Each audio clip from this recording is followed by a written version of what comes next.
Buenas noches con todos, mi nombre es Sender Kisfajuli. Hoy día vamos a conversar un poco sobre la lectura crítica de ensayos clínicos o ensayos controlados aleatorizados. Es una sesión un tanto demostrativa en parte porque les han facilitado un artículo, así que vamos a tratar de comentar, digamos, ese artículo en base a las pautas generales que se conocen sobre cómo, digamos, leer de forma crítica un artículo de este tipo. Prácticamente yo trabajo en la Universidad Peruana Cayetano Heredia, en la Facultad de Ingeniería Biomédica, y bueno, en cierta forma recibo financiamiento actualmente de la Royal Academy. Bueno, es un disclaimer solamente para mostrar mis conflictos de interés y bueno, decir que todas las versiones u opiniones que pueda yo dar no involucran necesariamente a las de mis instituciones. Los objetivos para esta sesión son tres, bien simples. El primero es entender la importancia de los ensayos clínicos. El segundo es identificar y aplicar los elementos clave de la estructura de la lectura crítica para este tipo de estudios. Y tercero, les daré alcance a algunas herramientas que pueden utilizar para seguir aprendiendo cosas de lectura crítica. Bueno, iniciaremos diciendo de cómo es que o por qué podemos ver lo falso como verdadero, ¿no? O por qué tendemos a mentirnos. Esta es una situación que es parte de la naturaleza humana. Constantemente nosotros tendemos a sobrevalorar o infravalorar diferentes eventos de la naturaleza. Y bajo diferentes circunstancias y también condicionado por diferentes cuestiones sociales, psicológicas, etcétera, tendemos a no apreciar de manera, digamos, correcta las cosas que suceden en la naturaleza. Y esto es importante cuando uno quiere hacer o conocer el mundo, ¿no? Porque tratamos de hacer ciencia, digamos, o aplicar la ciencia en nuestra vida cotidiana o en un ámbito profesional. Y esto no es muy fácil porque digamos que nuestro cerebro no ha evolucionado para precisamente detectar la verdad o la objetividad de los hechos, sino más bien para sobrevivir. Y por lo tanto, a veces tiende a confundir cosas como que son demasiado favorables o que en otros casos son demasiados, digamos, desventajosos, ¿no? Entonces nuestro cerebro está condicionado a eso y es por eso que somos muy susceptibles de hierro. Tan así que constantemente tenemos un montón de sesgos, digamos, para evaluar diferentes situaciones. A veces porque estamos demasiado influenciados por el entorno social, por el status quo, diferentes estereotipos que tenemos, muchas experiencias que a veces solo tendemos a tratar de confirmar las cosas que ya sabemos o sobrevaloramos, digamos, una primera experiencia o la última porque consideramos que es la más actual, pero no ignoramos, digamos, una evaluación global y objetiva de las cosas que pasan. Y esto obviamente es un mal director o es una mala directriz para tomar decisiones, más aún si estas decisiones involucran el tratamiento de personas o toma de decisiones con respecto a la salud poblacional. Es por eso que eso es importante tener en cuenta. Por suerte, y para valorar mejor estos eventos, existe o se ha creado un diseño bastante bueno, digamos, dentro de la metodología epidemiológica y científica en general, que son los ensayos controlados aleatorizados, más comúnmente conocidos como los ensayos clínicos. ¿Qué hay con ellos? Son un tipo especial de estudio. ¿Por qué? Porque nos permite verificar si es que una intervención o experimento, digamos, funciona. Básicamente eso. ¿Funciona o no funciona? ¿O es solamente, digamos, un bluff o es una ilusión de lo que podemos esperar de cierto tipo de intervención, ya sea esta del ámbito preventivo, una terapia o un equipo médico, biomédico o cualquier otro tipo de tecnología? Entonces, eso es lo primero, nos permite evaluar una intervención justamente en este diseño que permite una intervención deliberada, algo importante que nos ayuda también a controlar con otro grupo, de tal forma de que podamos, digamos, minimizar de alguna otra manera o de alguna otra forma el error aleatorio, que siempre va a estar en la naturaleza, ¿no? Nunca vamos a tener una exactitud o precisión en las cosas que tratemos de conocer o medir. Entonces siempre va a haber un margen de error, pero al nosotros tener un grupo control en este tipo de intervenciones, en definitiva nos va a ayudar a tener una mejor visión de las cosas. Tercero es que se basa en un sistema de asignación aleatoria. Y esto tiene varias ventajas, también ayuda a reducir sesgos, ¿no? sobre todo los sesgos de selección, brindando también una misma oportunidad cuando se habla de sujetos humanos de poder pertenecer tanto a un grupo de intervención o a un grupo control que por lo general o antiguamente sobre todo se les asignaba intervenciones placebo, ¿no? De carácter, digamos, de no actividad biológica. Y algunos consideran también como una parte importante, aunque no indispensable, el enmascaramiento o el cegamiento que tienen estos estudios. Entonces, estas son las 4 características principales que tiene un ensayo controlado aleatorizado. De estas 4, las 3 principales son intervención deliberada, grupo control y aleatorización en la asignación. Dicho esto, bueno, una vez más recalcando de que el propósito principal de estos ensayos es conocer si una intervención funciona o no funciona. Es decir, si es eficaz, ¿no? Sirve para evaluar la eficacia de algo. Y a su vez, en parte, para también ver la seguridad de estas intervenciones. Existen diferentes fases, digamos, en las cuales se puede utilizar este diseño, sobre todo cuando estamos ya hablando de potenciales medicamentos o fármacos, que es lo más común, digamos, el ejemplo más típico que conocemos, y pasa por diferentes fases, ¿no? Fase 1, 2, 3 y 4. Normalmente las 2 primeras o las 3 primeras se encargan de asegurar un buen nivel de seguridad, digamos, ¿no? de estos fármacos, pero a pesar de eso, en el nivel 4, que digamos que es el ensayo clínico estándar, digamos, en el nivel 4, en la fase 4, ya nos encargamos, a pesar de que ya sabemos que hay cierto nivel de seguridad, seguimos verificando esto, ¿no? Y lógicamente ahí también es donde más énfasis se hace en ver la eficacia. Bueno, como ya les había mencionado, siempre va a haber la posibilidad de que cuando nosotros intentemos evaluar o medir cierta intervención, y no solo intervención, cualquier fenómeno, vamos a estar supeditados a un error aleatorio y a un error sistemático. Este último es el denominado sesgo, ¿no? Que es un sesgo, no es otra cosa que un error sistemático. El error aleatorio, lamentablemente, no podemos controlarlo, pero el error sistemático sí, y para eso existen, digamos, los diseños metodológicos o los diseños de estudio. Digamos que a través de todo lo que implica un ensayo controlado aleatorizado, en sus diferentes fases o etapas, existe la posibilidad de que se introduzcan sesgos, ¿no? El primero es de que cuando uno recluta pacientes existe la posibilidad de que si no delimitas bien los criterios de inclusión y exclusión, podrías estar sesgando, ¿no? A tus participantes, digamos, y ahí estarías cometiendo un sesgo de selección. La otra posibilidad es de que si es que no se aleatoriza adecuadamente, también se añada ciertos confusores y que al final no va a permitirnos conocer realmente el efecto de una intervención con respecto a un comparador. El comparador, por lo general, suele ser o un cuidado habitual, digamos, una atención médica o de salud estandarizada o común, y en ciertas ocasiones también se utiliza placebo. Eso siempre es bueno tenerlo presente. Ahora, cuando se ejecute el estudio, a veces en este seguimiento suele haber problemas, ya sea porque no ha habido un adecuado cegamiento o enmascaramiento, y lo que nos va a llevar a un desarrollo de sesgo de desarrollo o también un sesgo de detección, ¿no? Cuando los evaluadores no han sido adecuadamente sesgados. Y esto, lógicamente, a imprecisión, digamos, en las mediciones y en consecuencia a conclusiones erróneas. Lo otro que es muy común ver también es de que cuando uno ejecuta estos estudios va perdiendo participantes, ¿no? Y a veces esto puede ser de tal magnitud que va a perjudicar, digamos, las inferencias o el análisis propiamente dicho que se haga de nuestro estudio, ya que podría condicionar el poder estadístico o provocar desequilibrios grandes, digamos, ¿no? Entre los brazos de intervención. Que, bueno, para este caso práctico y simple vamos a utilizar el diseño más común, que es la evaluación, digamos, de grupos paralelos.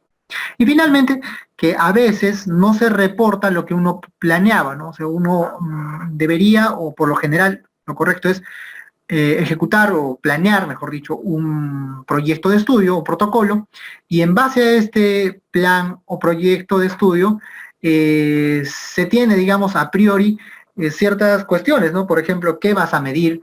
¿Cuáles son los outcomes o resultantes que esperas medir o que son más relevantes? ¿Qué tipo de análisis estadístico vas a aplicar? Y en casos o circunstancias particulares, ¿qué contingencias vas a tener?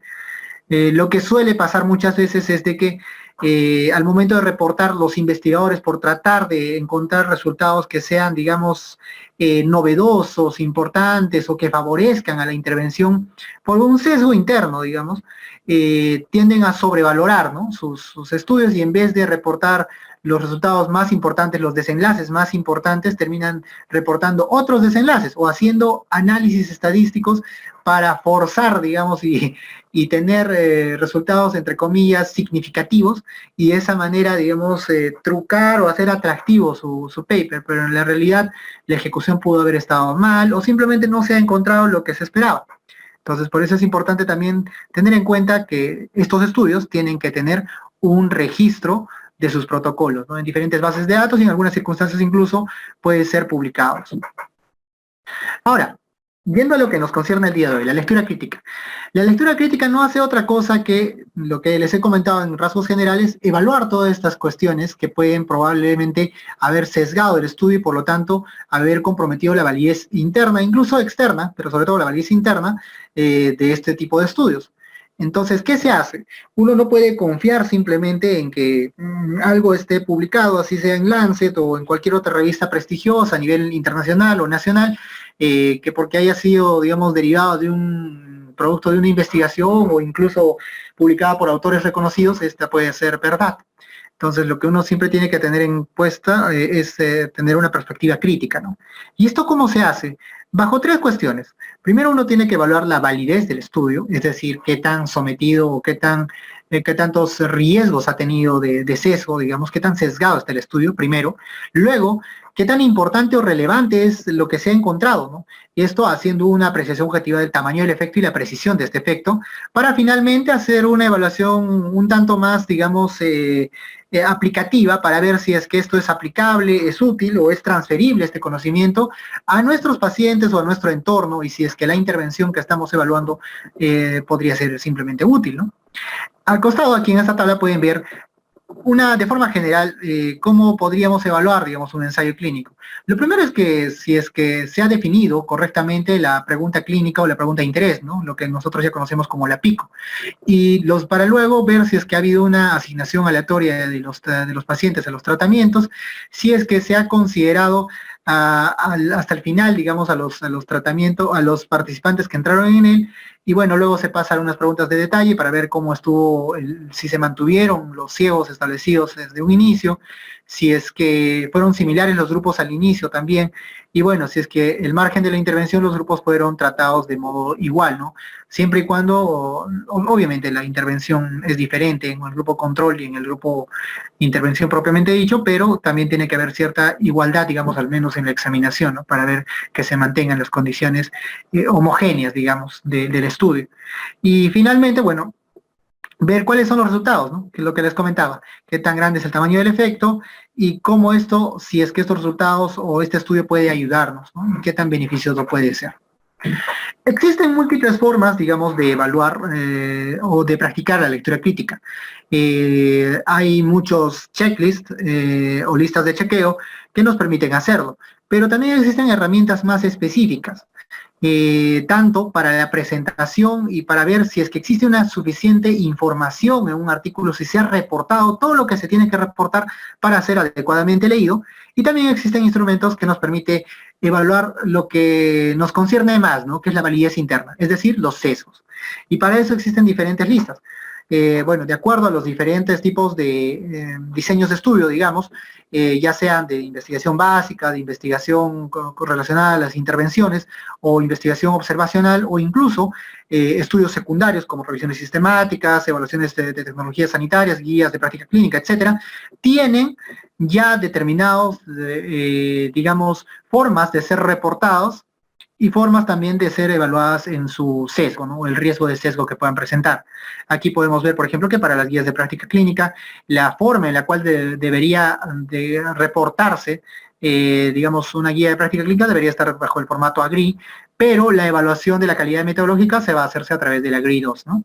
De igual forma, para los metaanálisis se utiliza el AMSTAR o el AMSTAR 2 como un evaluador del sesgo de este tipo de estudios, pero para ver la forma, si es que se ha reportado de forma completa todo lo que se tiene que reportar en este tipo de estudios, se tiene la herramienta Prisma, y así sucesivamente. En el caso de los ensayos controlados aleatorizados, la herramienta más conocida es la herramienta de evaluación de riesgo de Cochrane, ¿no? O el ROP de Cochrane. Y bueno, también se tiene cómo es que debería de reportarse de forma completa este tipo de estudios, que es a través del Consolidated Standard of Reporting Trials, que es el CONSORT. Entonces, puedes utilizar, digamos, estas dos herramientas, ya sea el ROP de Cochrane o el CONSORT, para que pueda ayudarte o guiarte en tu revisión. Y eso es lo que vamos a hacer hoy día, más o menos. Bueno, aquí hay una revisión, digamos, sobre cuáles son las diferentes herramientas o instrumentos que nos permiten evaluar la calidad metodológica de diferentes tipos de estudios, se los recomiendo. Dentro de estos, lógicamente, van a encontrar lo que les he mostrado aquí y muchas cosas más. Bien, el ROP o el Risk of Bias de Cochrane existe desde aproximadamente el 2011 y fue creado justamente para evaluar qué tan bien se desarrollaban, digamos, o qué tan bien podían, o qué tanto se podía confiar, ¿no? En los estudios, justamente los ensayos clínicos controlados aleatorizados, y a partir de esa fecha se ha utilizado a través de sus 7 dominios, bueno, para hacer amplias revisiones sistemáticas y para, bueno, guiarnos, digamos, en la toma de decisiones basadas en evidencias. Esta ha tenido una actualización o digamos una mejora de su performance en el Risk of Bias 2, que justamente ha sido publicado hace poco, en 2019, y bueno, también está utilizándose.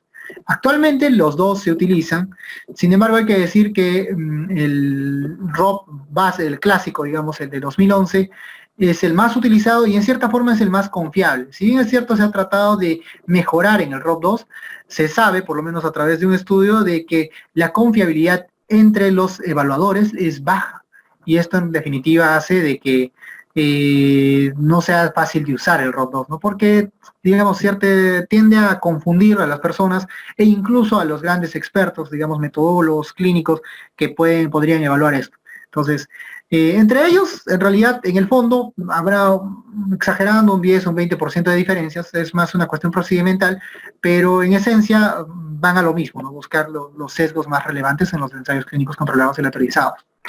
Nosotros vamos a aplicar el ROP 1 ahora, y vamos a poner en cuestión, digamos, a este artículo que previamente les han compartido, espero que lo hayan leído, y bueno, vamos a ver qué tan válido es este estudio, qué tan relevante resulta y si es que podemos aplicarlo o utilizarlo. Bien, primero, identificamos las cosas básicas, ¿no? Hemos dicho, los ensayos controlados aleatorizados que buscan es evaluar intervenciones, ¿no? Y esto simplemente es desglosar el pico, ¿no?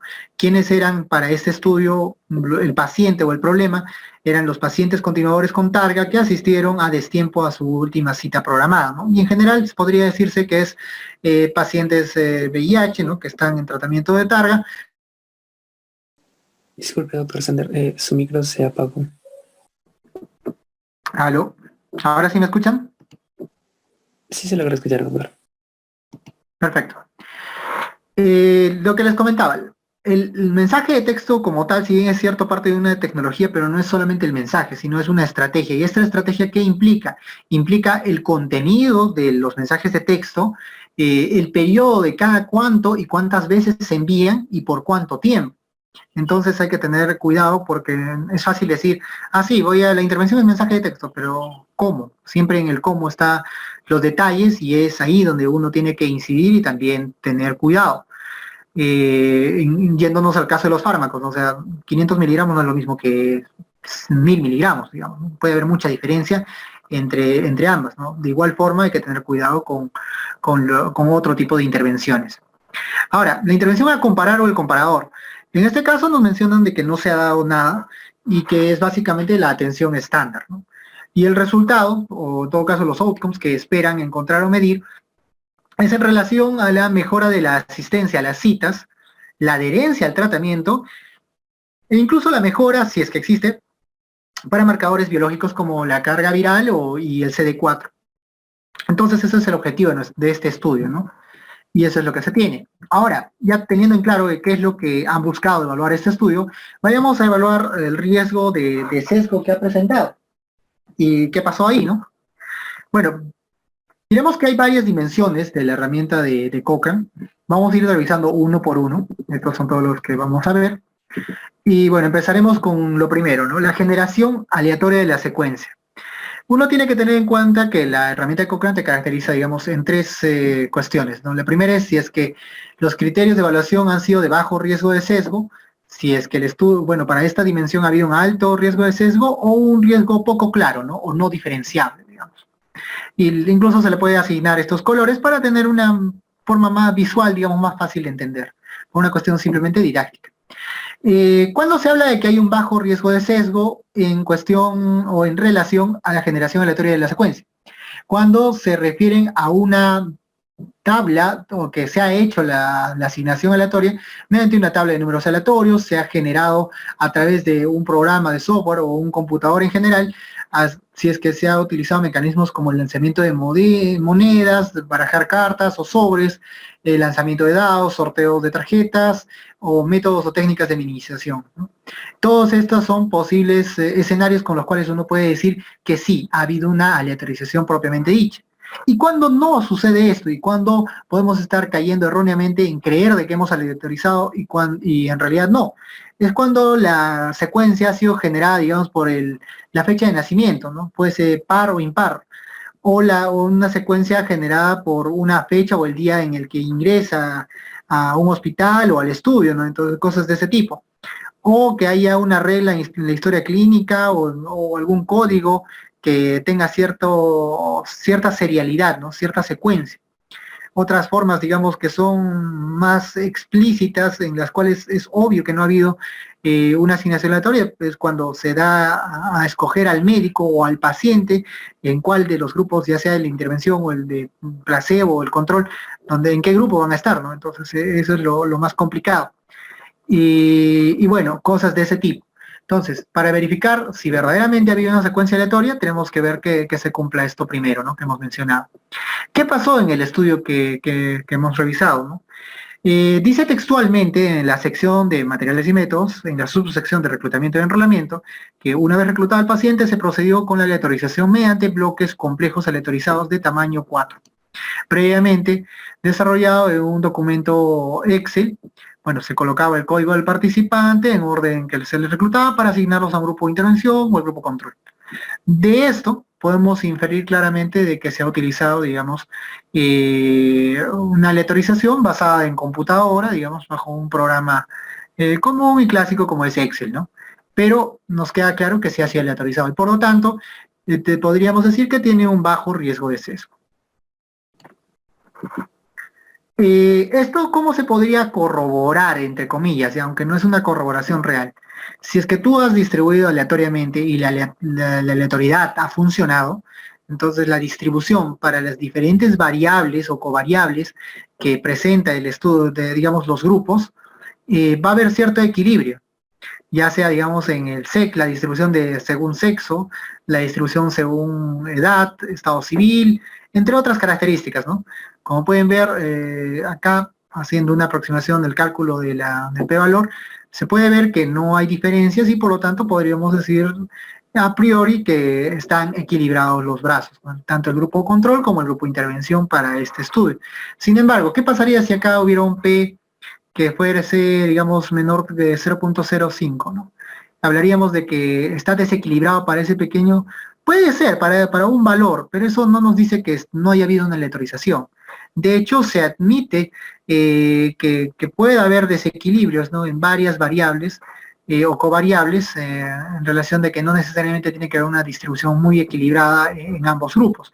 Eso se acepta, a tal punto que en las normas de consort no obliga o incluso no sugiere que se reporte estos p-valores al hacer la comparación del grupo intervención o el grupo control.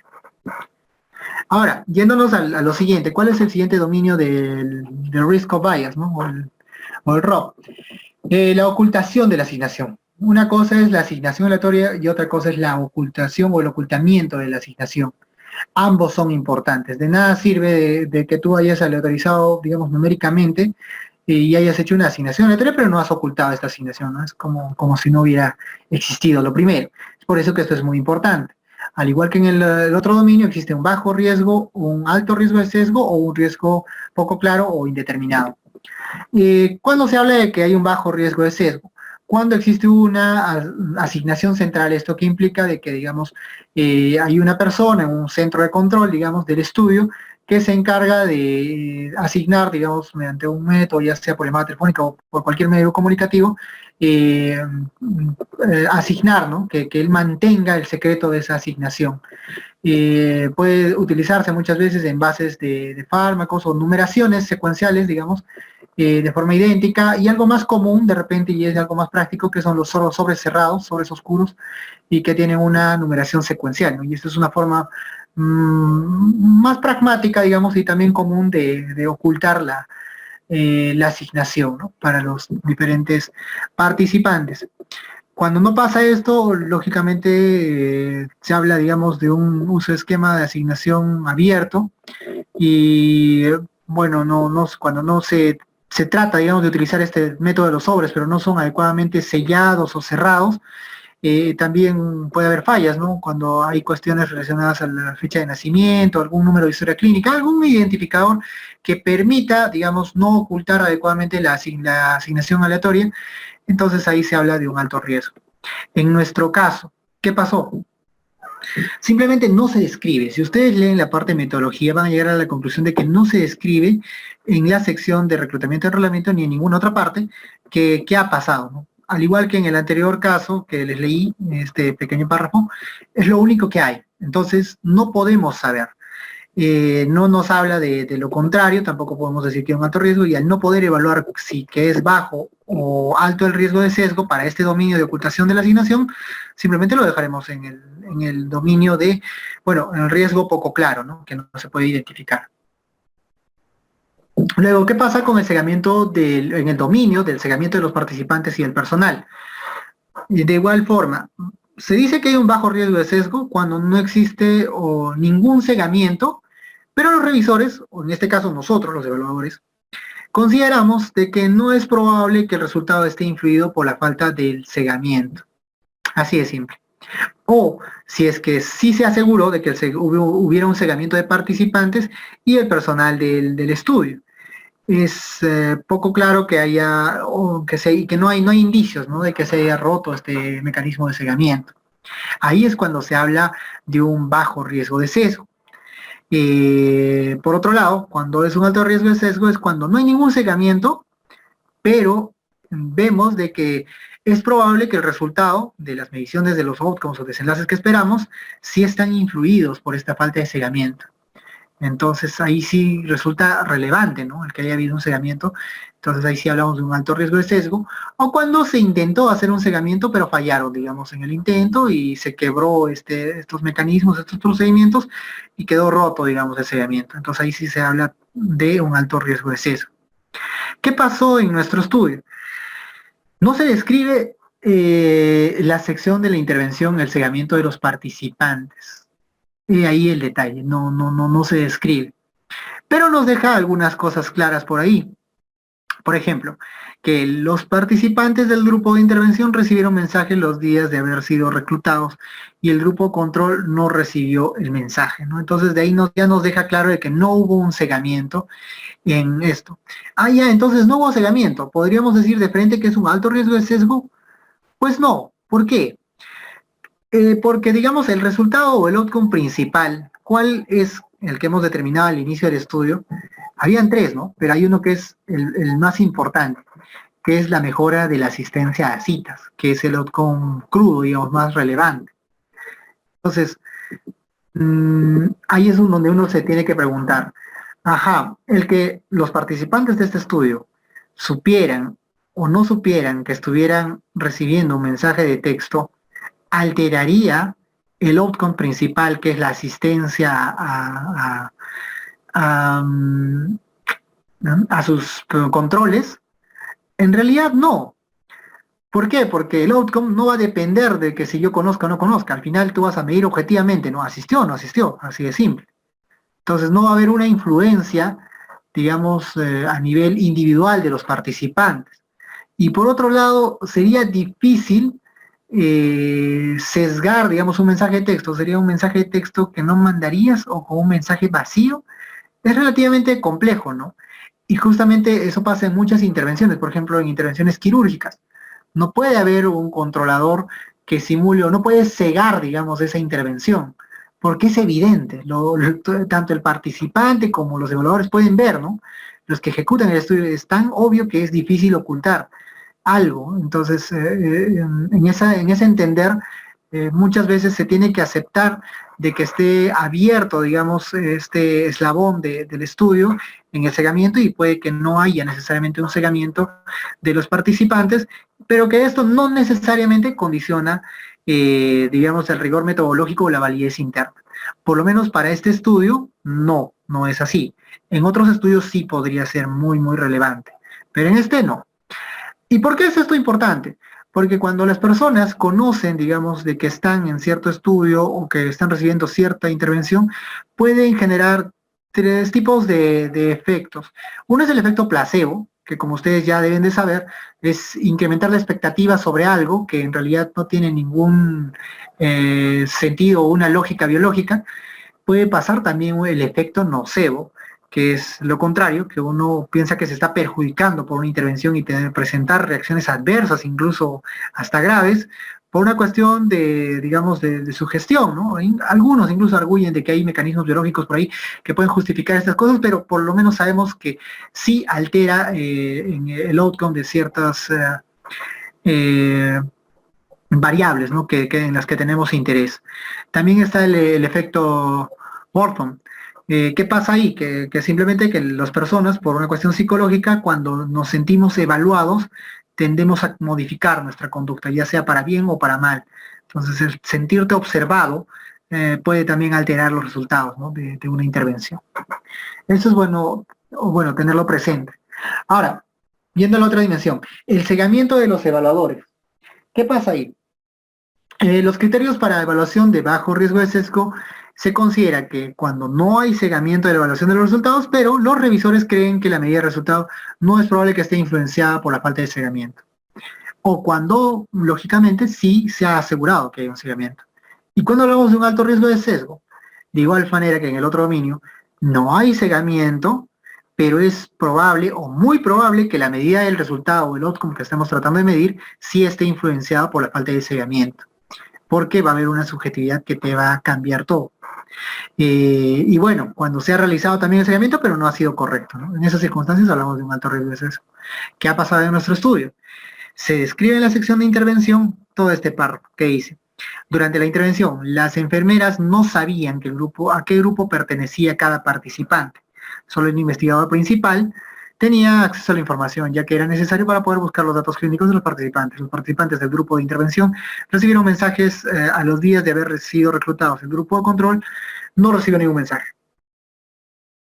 ¿De esto qué podemos inferir? Si es que solamente las enfermeras eran las principales, digamos, evaluadoras de la información, que era básicamente si asistía o no asistía a su control, pues sabemos que ellas no sabían. Por lo tanto, ya tenemos un indicio de que no, de que había cierto tipo de cegamiento, ¿no? Y el cual es relevante, y por lo tanto sabríamos de que hay un bajo riesgo de sesgo para este dominio. Para el dominio de los datos de resultados incompletos, ¿qué pasa aquí? Normalmente, como les había mencionado anteriormente, se pierden muchos de los participantes de un estudio, que son, bueno, estudios prospectivos, ¿no? Se van perdiendo por diferentes razones. Hay veces tiene que ver con la forma en la que se ejecuta el estudio, a veces circunstancias particulares, etcétera. Pero siempre suele haber pérdidas. La idea es de que no hayan demasiadas pérdidas. Y cuando se habla de que, digamos, no ha habido un sesgo de desgaste, o en todo caso ha habido un bajo riesgo de sesgo de este tipo, cuando no hay resultados faltantes, que sería el caso ideal, que pocas veces sucede, o cuando los datos faltantes, digamos, son equilibrados respecto al número de grupos de la intervención y los motivos son similares para ambos grupos, ¿no? Digamos, si un grupo de intervención se ha retirado porque, qué sé yo, tenía que viajar a otro país o a otra ciudad por trabajo, puede ser una opción. Y también puede pasar lo mismo en el otro grupo, ¿no? En el grupo control, que también una proporción similar de participantes también hayan dejado el grupo o el estudio en general por la misma razón. Esa es una forma, digamos, que puede pasar. Ahora, Para los datos de los resultados dicotómicos, la proporción de los resultados faltantes comparados con el riesgo del evento no es suficiente tener una repercusión clínicamente importante sobre la estimación del efecto de intervención. Bueno, esto ya se va más a lo crudo, ¿no? O sea, cuando es probable que no haya habido demasiada, las proporciones no hayan cambiado demasiado, ¿no? Y eso es importante. Y para el caso de los datos continuos, que el tamaño del efecto o la diferencia en medias estandarizada entre los resultados faltantes no es suficiente para tener esa repercusión, ¿no? Evaluar esto es un poquito más difícil, ya tiene que ver con la parte estadística. Y finalmente, los datos faltantes se imputaron mediante los métodos apropiados, que esto en realidad es lo más relevante. Si es que pierdes participantes en tu estudio, lo correcto es de que hayas hecho un buen análisis estadístico, y esto implica un buen método de imputación. Y hay veces también un buen análisis de sensibilidad. Si es que esto se ha hecho, entonces no habría un riesgo de sesgo considerable y por lo tanto lo calificaríamos como bajo riesgo de sesgo. Todo lo contrario sucede cuando tienes otras circunstancias, ¿no? Cuando es probable que sí haya habido una causa subyacente para la pérdida de los participantes y si es que hay una mayor proporción de pérdidas, digamos, en una intervención o en otra, o alguna otra cuestión extraña, ¿no? Que también, y cuando también se hace un análisis de intención a tratar, ¿no? Y no se hace un análisis, mejor dicho, un análisis por protocolo y no un análisis de intención a tratar. Entonces, eso es lo que se tiene. ¿Qué pasó en nuestro estudio? En la sección del análisis estadístico nos menciona que la medición de los resultados se realizó por análisis de intención a tratar. Esto es bueno, eso quiere decir que ha habido un buen control, digamos, ¿no? de los factores confusores gracias al análisis de intención a tratar. Pero lo más importante tal vez que tenemos que tener en cuenta es que cuando uno revisa el diagrama del flujo consort, que es el diagrama 1 me parece, solamente se retiran 4 participantes de los 82 asignados al brazo de intervención. Si bien es cierto, en el otro grupo no se retira un gran número, pero estos, o mejor dicho, no se retira ninguno. Estos 4 participantes, cuando veamos en proporciones, esto no significa ni siquiera el 5%, ¿no? Entonces, no sería una pérdida considerable y probablemente no haya alterado de manera, ¿no? Y si es que esta pérdida ha sido controlada con el análisis de intención a tratar, pues no hay motivo para creer de que haya habido un sesgo de desgaste relevante. Por lo tanto, se le calificaría con un bajo riesgo de sesgo. ¿Qué pasa con respecto a la notificación selectiva de los resultados? Lo que también ya habíamos comentado previamente, pero ahora vamos a entrar un poquito más en detalle. Uno tiene que tener registrado el protocolo del estudio para saber qué se quiso hacer a priori, ¿no? Antes de ejecutar el estudio, ¿qué querías hallar? ¿Qué era importante medir? ¿Cuáles eran los outcomes de los resultantes preespecificados primarios y secundarios, ¿no? Eso por un lado, y qué tipo de análisis ibas a medir, ¿no? O qué cuestiones o qué planes de contingencia tenías en diferentes circunstancias que pudiesen pasar durante el estudio. Pero para hacer esto, uno tendría que estar registrado el protocolo, ¿no? Podría estar en la plataforma clinicaltrials.gov de Estados Unidos o en la plataforma de registro de ensayos clínicos de la OMS, que es más amplia mundial, y hay unas tantas otras, para incluso de cada país. Debería estar registrado en algún lado este protocolo. Pero, ¿qué pasó en nuestro estudio? En el estudio que estamos evaluando, en todo caso, es que no se describe en ninguna parte, ni en materiales ni métodos, ni en ninguna otra sección, que haya un registro del protocolo. Entonces, esto de por sí es un tanto peligroso. Sin embargo, sí incluyen todos los resultados esperados. Esto es una inferencia, por si acaso. Uno tendría que ver y te diría, ajá, si ellos querían medir en un inicio la pérdida, bueno, o sea, si es que continuaban con la asistencia a sus controles o mejoraran la adherencia o mejoraron, digamos, los indicadores crudos, ¿no? Que serían, no crudos, mejor dicho, los indicadores de laboratorio, ¿no? Que también han medido acá, que es el CD4 y la carga viral. Si es que ellos han medido todo eso es porque están intentando verdaderamente de forma objetiva, han tratado de medir todos los posibles resultantes, ¿no? De esta intervención y ver la eficacia real en sus diferentes dimensiones. Por eso, a pesar de que no esté registrado, no se le puede poner como un alto riesgo de sesgo, porque vemos de que sí, los outcomes más relevantes o los outcomes críticos, digamos, se han reportado. ¿Y cuál es el outcome crítico más relevante, digamos, para esto? De estos 3, era la mejora de la asistencia a citas. O O sea, ¿mejora o no mejora? Eso es lo más importante. La adherencia del tratamiento ya vamos a ver más adelante que esto, al ser un autorreporte, es un outcome importante, pero no tan trascendente, porque, o sea, podría ser un outcome crítico, ¿ya? Pero al no haber sido medido bien, ya definitivamente condiciona cierto sesgo. Y bueno, esto de los marcadores biológicos también son parte relevante, ya se podría inferir de que si cumplen los dos anteriores, o sea, mejoras la asistencia a tus controles y te adhieres al tratamiento, mejorarías tus controles, marcadores biológicos. Pero que también cuando empezamos a medir en detalle qué es lo que pasó en este estudio, se van a darse cuenta que no ha sido medido, digamos, de forma prospectiva, sino que ha sido medido de forma secundaria, ¿no? O sea, si es a los pacientes que se les medía, a los que fueron a sus controles, sí, pues se les midió, ¿no? De acuerdo a los resultados del laboratorio del INS, pero que directamente el estudio no buscó eso, o sea, fue como una fuente secundaria, digamos. Y eso también pone en duda que tan bien estén esas mediciones o ese reporte de ese outcome. Pero por lo menos lo intentaron. Y lo otro es de que al no haber habido una pérdida importante, un desgaste de todos los participantes en este estudio, probablemente no haya una cuestión muy fuerte de una sospecha, ¿no? De un sesgo. Y es por eso que por lo menos yo acá lo estoy considerando como que es un riesgo poco claro, ¿no? No está claro de que haya habido un compromiso a partir de ello, aunque sí es criticable de que no se haya registrado el protocolo de este estudio. Ahora, existen otro dominio, ya este es para finalizar, otros posibles sesgos, ¿no? Que podrían afectar los estudios. ¿Y cuáles son? Básicamente tiene que ver con que pasen otras cosas. Por ejemplo, cuando al inicio del estudio haya habido un desequilibrio extremo, cuando no haya habido un buen tamaño de cálculo, el tamaño muestral y por lo tanto la potencia del estudio esté comprometida, o la pérdida ha sido tan fuerte al que, digamos, de más del 30 o el 40 o incluso 50% de los participantes, la tasa de pérdida de tal forma que compromete el poder estadístico del estudio, ¿no? O incluso cuando no ha habido un buen análisis, digamos, complementario de variables confusoras, etcétera. E incluso también podríamos considerar acá la posibilidad de que si es que se haya ejecutado de acuerdo a parámetros éticos. Algo que tal vez se me pasó mencionar al inicio de la exposición es de que un ensayo clínico o un ensayo controlado y autorizado en general tiene que cumplir estándares éticos. Si es que no cumple estos estándares, no hablaríamos de un verdadero ensayo. Entonces, si es que no ha habido rigor, digamos, en las cuestiones éticas, también se podría considerar en esta sección, ¿no? De otros sesgos, cuando hay demasiadas desviaciones del protocolo, también, digamos, y de una forma no ética. ¿Qué otra circunstancia podría comprometer?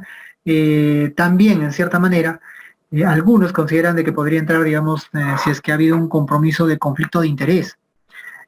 Por ejemplo, si es que ha sido el estudio financiado por la misma farmacéutica que ha desarrollado el producto y tiene obviamente un interés en que los resultados sean favorables y que pueda recibir cierta aceptación o aprobación de institutos como el tipo FDA, ¿no? Que permita su comercialización y venta, obviamente va a haber un sesgo, digamos, o un interés muy fuerte. Entonces, estas cuestiones también deberían de ser tomadas en cuenta. Para esta situación, como no ha habido, digamos, un sponsor o no hay un interés relevante de alguna farmacéutica, industria, etcétera, y como también los investigadores declaran que no tienen ningún conflicto de interés específico, vemos que por aquí no habría la entrada de otro tipo de sesgo, ¿no? Y se consideraría simplemente verdad. Y ya, para concluir, digamos, esta zona y finalizar, tenemos las posibilidades que pudieron haber tenido de sesgo que pudo haber, ya sea de selección, de realización, de detección, de desgaste, notificación u otros. Vemos de que para la mayoría de todos estos no ha habido, hay un bajo riesgo de sesgo o en todo caso en estas dos dimensiones del ocultamiento de la asignación o la notificación selectiva de resultados ha sido indeterminado, ¿no? Entonces, de forma global, podríamos decir de que la validez interna sí es aceptable para este estudio, al haber visto la evaluación de riesgo de sesgo, ¿no? Ahora pasemos a la otra dimensión, que tal vez es más simple. Si esto está bien, entonces ahora sí podemos mirar el tamaño y la precisión del efecto. Si es que esto estuviera mal, digamos acá tuviéramos rojo para la mitad de las dimensiones, ya no tendría mucho sentido mirar esto, Porque si miramos el tamaño del efecto y la precisión, digamos, o sea, los números, al final, los resultados como tal, propiamente dichos, ya no tendría sentido, ¿no? Porque sabemos que están sesgados y no nos están hablando la realidad, ¿no? No nos hacen una aproximación de lo que queremos encontrar. Ahora, como acá sí sabemos que sí es correcto, o sea, no hay un riesgo de sesgo importante, entonces sí podemos mirar el tamaño y la precisión del efecto. ¿Qué es esto? No es otra cosa que el tamaño del efecto, bueno, para desenlaces dicotómicos se mide con, bueno, puede ser medido con las medidas de sucesión o de impacto. Normalmente, como ustedes ya saben, puedes ver el reporte de riesgo relativo, el OR, hazard ratio, dependiendo del tipo de estudio, ¿no?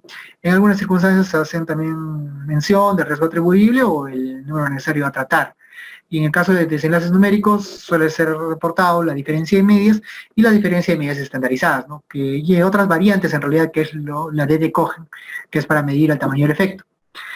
Y bueno, eso es el tamaño del efecto. Bueno, medimos esto. Ya no voy a hacer mayor énfasis en lo que ya saben, ¿no? Cómo es que se mide y cuántos son los valores que se tienen que esperar para ellos, ¿no? Para decir si existe o no existe asociación, etc.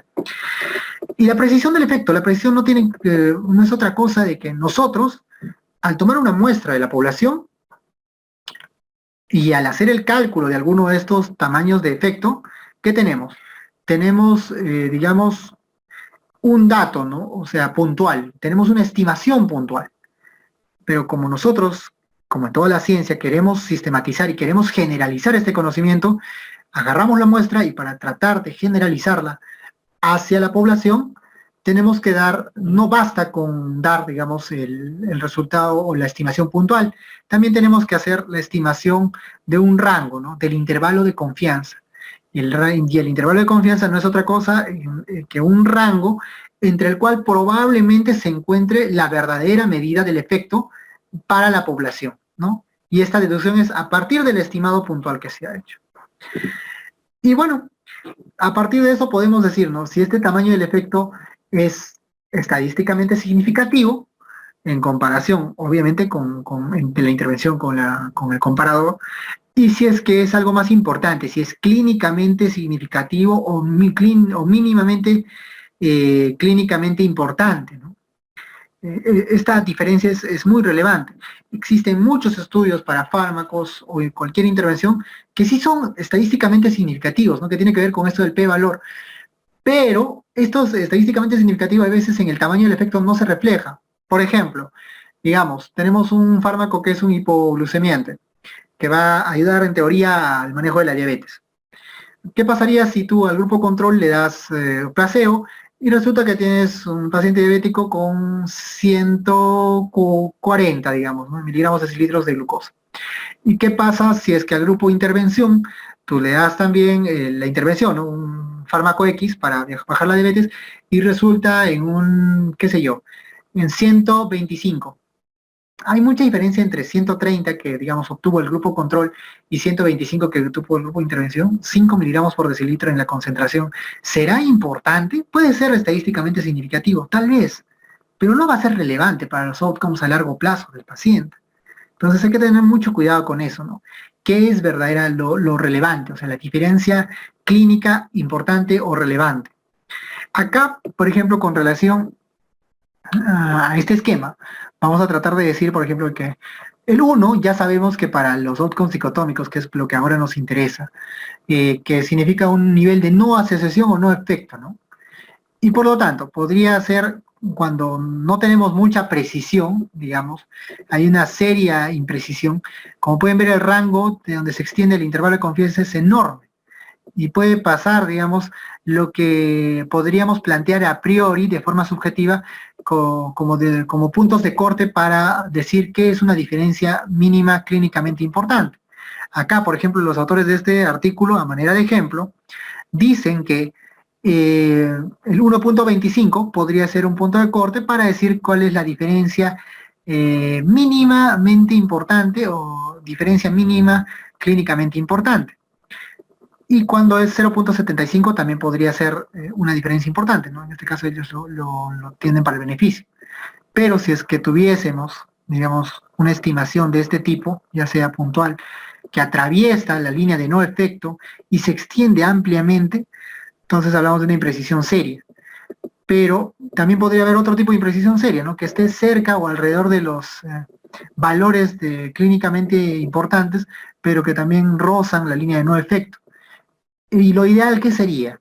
De que sean precisos, es decir, los rangos de los intervalos de confianza sean estrechos, estos rombos pequeños, digamos, de longitud horizontal más corta, pero que estén definidos claramente hacia un lado o hacia el otro de la línea de no efecto, ¿no? Que no choquen con el no efecto. Entonces aquí, por ejemplo, para este gráfico, podríamos decir que este de acá no hay efecto y hay una imprecisión corta o es preciso. Acá hablamos de una imprecisión seria, pero no hay efecto. Acá hablamos de una imprecisión también seria, pero de que hay un efecto que no podemos determinarnos, si es que está para bien o para mal, pero está muy extendido porque es un amplio rango. Pero para estos de aquí arriba, estos cocos de aquí arriba, ¿qué es lo que pasa? Son precisos todos, porque el rango, como les dije, una vez más les digo, es estrecho. Pero en este caso, tanto este rombito de aquí como este de acá, serían estadísticamente significativos, porque sí, no están rozando la línea de no efecto, pero no serían clínicamente relevantes o clínicamente importantes, porque no estarían cumpliendo el valor mínimo necesario para decir que es relevante para los outcomes o para el tratamiento de un paciente, ya sea para un extremo o para el otro, dependiendo cómo estemos midiendo. Entonces eso tiene que quedar claro. Hay muchas cosas que son estadísticamente significativas, pero que no son clínicamente importantes y relevantes. Bien, ahora tratando de aplicar estos conceptos que no sé si se hayan quedado claros, y si no, revisen este artículo, de repente ahí lo pueden encontrar mejor explicado. Es de qué pasó en este estudio, en nuestro estudio que estamos analizando. Acá nos reportan el outcome principal, ¿no? Que es el outcome primario, en relación a las citas asistidas oportunamente, que sean 2 citas asistidas. Nos dice que hay un riesgo relativo de 1.89. Podemos ver que la intervención obviamente ha sido favorecida más que el control. O sea, los que han recibido la estrategia de SMS han presentado un riesgo relativo de 1.89 y con un P significativo, digamos, menos de 0.005. Hasta ahí todo bien, entonces decimos, bacán, entonces sí ha servido para mejorar la asistencia a 2 citas, ¿no? Al menos a 2 citas. Eso por un lado. Pero también si vemos los otros resultados, miren, acá nos habla de días de retraso. Días de retraso para la primera cita o para la segunda cita. Y podemos ver que el día de retraso, a pesar de que en el grupo de intervención han asistido más a las citas, el tiempo de retraso ha sido mayor, como pueden ver acá. Es notablemente mayor, pero no es estadísticamente significativo, eso hay que tenerlo claro. Así que no sería al final muy importante, muy trascendente. Y por otro lado, los outcomes subrogados, ¿no? Que son los laboratoriales. Si la carga viral promedio, como pueden ver, es muy similar entre ambos, aunque ha sido incluso un poco mejor en el grupo control, pero no es relevante, estadísticamente no es relevante.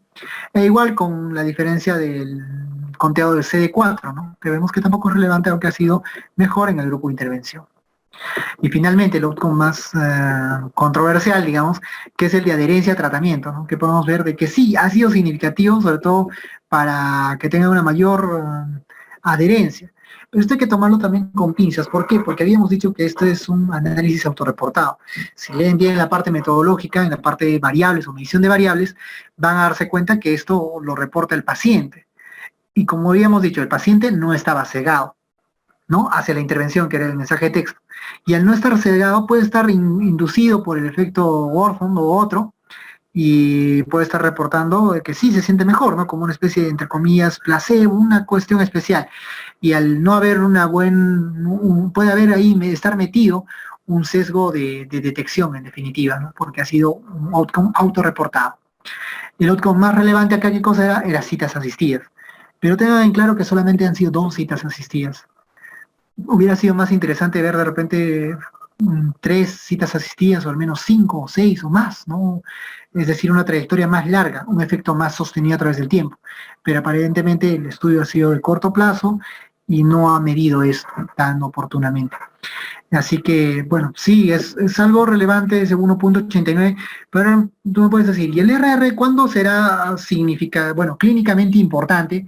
¿Quién decide ese punto de corte? Acá yo les he dicho que por una cuestión didáctica, estos autores consideran 0.75 y 1.25. pero no es tan así.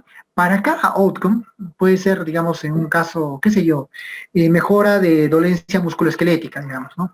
Control del nivel de glicemia, diferencia entre la presión arterial media, etcétera. Cualquier variable o outcome que queramos que, digamos, analizar, tiene una diferencia clínicamente importante. Y esa, por lo general, hay estudios que también que sirven para determinar esto.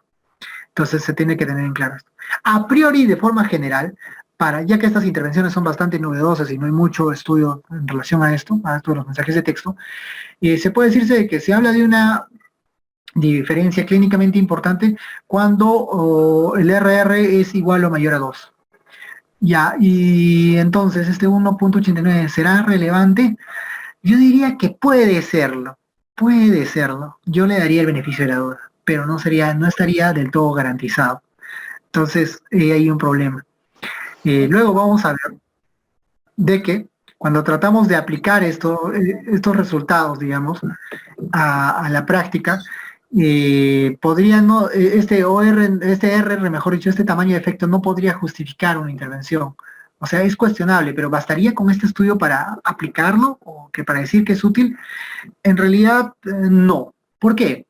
Porque si bien es cierto, antes se pensaba, ahora ya no es así, de que, digamos, el más alto grado de evidencia se producía a partir de un ensayo clínico aleatorizado, esto siempre y cuando no tenga muchos sesgos. Pero a pesar de eso, siempre tengamos en cuenta que es solo un estudio. Y que por definición, si bien es cierto, estos estudios ayudan a controlar, o sea, los ensayos clínicos, ayudan a mantener un buen nivel de validez interna, de por sí carecen una validez externa importante. Y es por eso que existen muchos ensayos clínicos que son multicéntricos, justamente para tratar de reducir la validez, o mejor, mejorar en todo caso, la validez externa, ¿no? Al tener diferentes centros, mejoran, digamos, la probabilidad de la extrapolación de los resultados, ¿no? Eso por un lado. Y por otro es de que la mejor forma de decidir si es que una intervención se debe o no aplicar es a través de las revisiones sistemáticas con metaanálisis. Entonces, a partir de eso tú puedes tomar una decisión, pero no a partir de un solo ensayo. No sería suficiente, a menos que la circunstancia fuese muy extraña. Asumiendo de que solo existe un estudio de que haya medido esta intervención y que no hay más estudios. ¿Eh? En ese supuesto, tú primero podrías aplicar esta tablita que es bastante interesante y útil, digamos. Lo primero es de que tienes que hacer un balance de 3 cosas, ¿no? Incluso son más, pero hay 3 mínimas, que es hacer un balance entre beneficios y daños. Y tercero, ver si vale la pena, ¿no? Si es costo efectivo, ¿no? Si es que el costo vale la pena. Entonces, suponiendo, digamos, que aquí digamos, se cuenta con estudios confiables, no es ninguna de estas categorías, para nosotros existe una o más intervenciones, un ECA adecuadamente realizado, y por lo tanto sí se podría usar, ¿no? Porque dice desenlaces clínicos importantes, puede ser, digamos, ¿no? ¿Hay daños en esta intervención que nosotros hemos visto en los mensajes de texto? Aparentemente no, ¿no? ¿Qué daño te haría un mensaje de texto? En cuestiones de fármacos sí, ¿no? Porque ahí sí tenemos reacciones adversas medicamentosas importantes. Pero en este caso no. Entonces, si hay un beneficio, pero el beneficio, hemos dicho, no está tan claro, ¿no? No me parece, o sea, es estadísticamente significativo, pero aparentemente no llegaría a la relevancia, digamos, de que requiere una intervención, estaría en duda, ¿no? Y tendría que ver mucho la costo-efectividad, ¿no? ¿Cuánto me costaría este tipo de intervenciones? Claro, un mensaje de texto aparentemente no es costoso, pero cuando lo intentas implementar a escala, sí puede serlo. Ahora tendríamos que ver, pero la población en la cual yo quiero aplicar esto, ¿cumple con los mismos criterios de inclusión de mis pacientes? Tal vez sí, ¿no? De repente los pacientes que tú quieres tratar son peruanos de la misma condición socioeconómica, que están en pacientes continuadores de targa, que tienen problemas para asistir a sus citas, y a lo mejor de repente, digamos, el problema es grande. Digamos, se me ocurre un ejemplo nada más, esto no es un dato real. El 60% de los pacientes que son VIH, que están en targa, no cumplen con sus citas. Si es un número importante, entonces sí valdría la pena hacer la intervención, porque me va a resultarme costo efectivo, finalmente. ¿Me va a ayudar a mejorar la intervención? Sí. Al menos 2 intervenciones, que es lo que se ha probado, o sea, dos citas consecutivas, mejor dicho, en este estudio. Y sí sería útil. Pero ¿qué pasaría si solamente son 5 pacientes, digamos, de 1000? que no cumplen, entonces tal vez no tendría mucho sentido hacer la intervención, ¿no? Entonces ya va a depender de otras cosas. Es difícil tomar decisiones de intervenciones más o menos, tienes que tener la información completa. Entonces, hasta ahí ya podríamos decir que hemos hecho un análisis crítico de tratar de ver la, digamos, validez interna del estudio, el tamaño del efecto, si este tamaño del efecto era relevante, y por último, si era útil o no era útil. Bien, eso es lo que podemos comentar sobre esto. ¿Con eso basta? Tal vez no. ¿Por qué? Si es que ustedes han curioseado más sobre este estudio que les he pasado, habrán notado en internet de que a este estudio le han mandado una carta al editor. Y en esta carta al editor le dicen, por si acaso, tú no has medido todo, no has hecho una buena discusión. Y eso pasa, o sea, nunca se confía en de que un estudio, por mucho que esté publicado en una revista de alto impacto, o lo que tú quieras, o de alta visibilidad, son perfectos, ¿no? Todos tenemos que cometer errores, y a veces cuando no se hace una buena revisión bibliográfica, no vas a discutir adecuadamente el estudio. Y eso es lo que pasaba acá. Pero acá hay una aclaración, mira, acá cuando si quieren leer esta carta al editor, está interesante, ahí hacen la crítica de qué es lo que ha pasado. Este autor, digamos, otro curioso, menciona varias cosas, ¿no? Le dice, no has comparado con este estudio, con otro estudio y otro estudio. Sobre todo, ¿para qué variables? Para los outcomes de adherencia y carga viral, bueno, supresión de carga viral, ¿no? Y le dice, ahí están los RRs que debiste haber comparado, y bueno, le hace una crítica más o menos de que, para empezar, de que me parece que en el estudio mencionan de que ellos son el primer estudio en haber evaluado esto en el Perú. Y acá este autor dice, no, ustedes no son los primeros, nosotros hemos hecho un estudio en el 2007, el cual se llama VIH CELPOS, y bueno, y que ha tenido resultados, etcétera. Esa es la crítica que hace.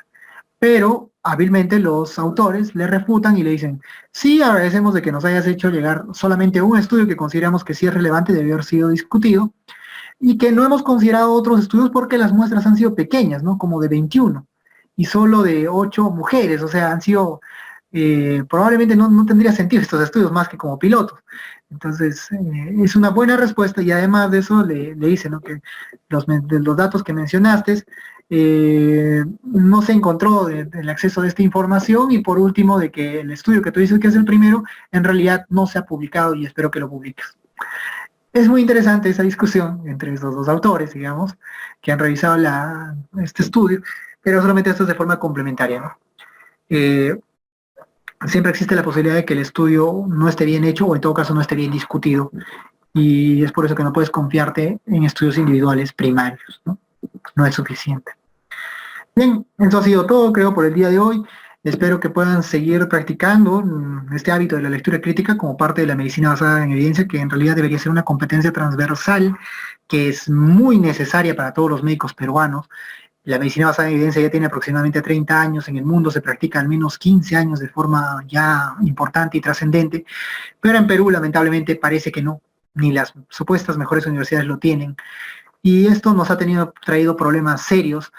En esto de la pandemia ha sido evidente que ha habido gente que, por, no sé, diferentes ideas preconcebidas y tal vez paradigmas antiguos sobre la fisiopatología, ¿no? Los posibles mecanismos farmacológicos, se han obsesionado con medicamentos como la ivermectina, y que no, en realidad al final se ha visto que no tenía ningún efecto y no ha servido para nada, ¿no? U otros antibióticos y otros fármacos como la hidroxicloroquina, etcétera. Incluso ahora último, que hay médicos que dicen que quieren una tercera dosis, ¿no? Cuando la evidencia dice claramente que no hay una mejoría por una tercera dosis, o sea, no está comprobado. Y queremos tomar decisiones relevantes en base al no conocimiento claro de la ciencia, que es lo único que nos puede guiar a tomar buenas decisiones, ¿no? Y que son tan trascendentes y tan importantes en medicina. Y bueno, para eso pueden recurrir, digamos, si es que no les tiene mucho nivel lingüístico en inglés, a los recursos CASPE, que están todos en español para diferentes tipos de estudios. Y bueno, estos son libros que también son relevantes, donde pueden profundizar, digamos, la práctica de la medicina basada en evidencia, ¿no?